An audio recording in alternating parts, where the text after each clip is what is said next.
থেকে বেঁচে থাকলে আর আল্লাহ তাআলার হুকুমের উপরে থাকলে ইনশাআল্লাহ আখিরাতে জান্নাত মিলবে। আর নাফরমানি করলে বন্ধু, আমি কিংবা আপনি, জওয়ান কিংবা বুড়ো, নারী কিংবা পুরুষ, আমরা কিন্তু এমন শক্ত আযাব, এমন শক্ত বাধা যেটা কল্পনাও করতে পারবো না। আল্লাহ তাআলা আমাদের প্রত্যেককে আল্লাহর নাফরমানি থেকে ফিরে আসবার তৌফিক দান করেন। দ্বীনকে ভালোবাসেন, মাদ্রাসাকে ভালোবাসেন, কোরআনকে ভালোবাসেন। বাবারা, আপনারা নিজেদের ছেলেদেরকে মেয়েদেরকে দ্বীন শেখান, দ্বীন শেখান। আমার এই জামিয়া আরাবিয়া দারুস সুন্নাহ মাদ্রাসা, আলহামদুলিল্লাহ প্রতি বছরই আমরা এই মাদ্রাসার মাহফিলে আসি। আজকে অনেকগুলো ছেলেকে কোরআনুল কারীমের হাফেজ হওয়ার সুবাদে মাথায় পাগড়ি দেওয়া হয়েছে।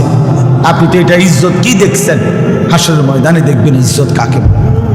হাসরের ময়দানে দেখবেন এরা বাদশাহ, হাসরের ময়দানে দেখবেন এরা বাদশাহ। আল্লাহ বলবেন জান্নাতের উপরের দিকে ওঠো, লিফট স্বয়ংক্রিয়ভাবে চালু আছে, তুমি শুধু কোরআন পড়তে থাকো, উঠতে থাকো। তুমি কোনো বাটনে, সুইচ বাটনে টিপ দিও না, তুমি টিপ দিও না, সাবধান। এটা নিজে নিজেই স্বয়ংক্রিয়ভাবেই থামবে। তুমি যেখানে গিয়ে তোমার তেলাওয়াত থামবে, তোমার সিঁড়ি সেখানেই থামবে। অতএব তুমি পড়তে থাকো, উঠতে থাকো। এই জন্য ভাইয়া, আল্লাহ তাআলা কোরআনের মধ্যে ইজ্জত রাখছেন, সম্মান রাখছেন। কোরআন যার কলিজায়, আল্লাহ তাকে দামি বানাইছেন। এই জন্য কোরআন সুন্নাহর ইলমের মোকাবেলায় সারা পৃথিবীর সমস্ত পদ পদবী মর্যাদা নিচে, কোরআন শীর্ষে। কোরআনের মর্যাদাও শীর্ষে, হামেলে কোরআন, কোরআনওয়ালার মর্যাদাও শীর্ষে। এই জন্য আপনারা আপনাদের ছেলে মেয়েদেরকে দ্বীন শিখাবেন। আলহামদুলিল্লাহ, ছেলেদের এই সুন্দর মাদ্রাসা আল্লাহ তাআলা মাশাআল্লাহ জামিয়া আরাবিয়া দারুস সুন্নাহ নুরানি, ডিসেম্বর মাস নতুন বছর শুরু হবে, নুরানি বিভাগে বাচ্চাদের ভর্তি চলতেছে। আপনার বাচ্চাটাকে ভর্তি করান ইনশাআল্লাহ। একটা ছোট বাচ্চা মাদ্রাসাকে দেন, 5 বছর পরে, 6 বছর পরে মাদ্রাসা আপনার একটা হাফিজ কোরআন দেবে ইনশাআল্লাহ, ইনশাআল্লাহ।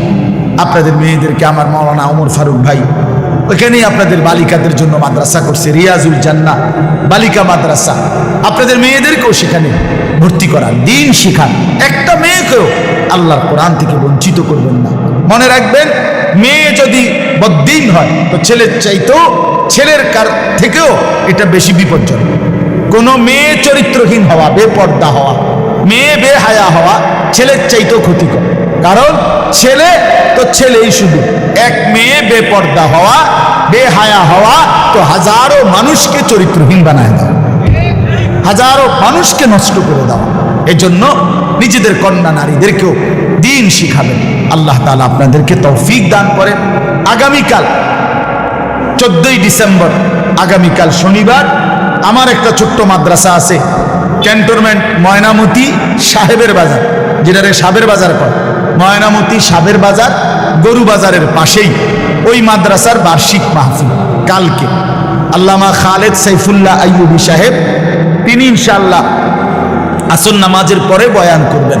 মাগরিবের পরে আমাদের বটগ্রামের হুজুর আল্লামা নুরুল হক সাহেব এবং বাংলাদেশের ওয়াইজদের একটা বড় সংগঠন আছে আমাদের, রাবেতাতুল ওয়াইজিনের বাংলাদেশের একজন বিখ্যাত আলেম আল্লামা আব্দুল বাসেত খান, তিনি বয়ান করবেন।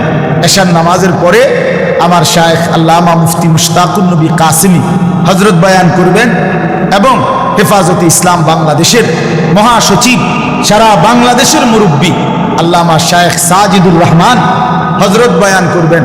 এবং সবচেয়ে মজার বিষয় হলো, কালকের এই মাহফিলে আমাদের আরো একজন বুজুর্গ শায়েখ, আমার পরম শ্রদ্ধেয় শায়েখ, আমাদের খুলনার হজরত আরিফ বিল্লাহ আল্লামা হজরত মাওলানা মুফতি নুরুল আমিন সাহেব হজরতও নিজে আগ্রহ প্রকাশ করে হজরত বলছেন যে আমি আসবো তোমার মাহফিলে।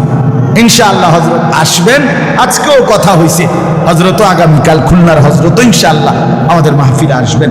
আপনাদেরকে দাওয়াত করলাম, চেষ্টা করবেন যাওয়ার জন্য। আল্লাহ তাআলা তৌফিক দান করেন, কবুল করেন। আল্লাহ তাআলা এই মাদ্রাসা, এই মাহফিল এবং এলাকার যারা যেভাবে জুড়েছেন, আল্লাহ সবাইকে কবুল করে নেন, আমিন। আলহামদুলিল্লাহি রাব্বিল আলামিন। আল্লাহুম্মা আনতাস সালাম ওয়া মিনকাস সালাম, তাবারাকতা ইয়া যাল জালালি ওয়াল ইকরাম, ইয়া আরহামার রাহিমিন, ইয়া আরহামার রাহিমিন, ইয়া আরহামার রাহিমিন। ربنا ظلمنا أنفسنا وإن لم تغفر لنا وترحمنا لنكونن من الخاسرين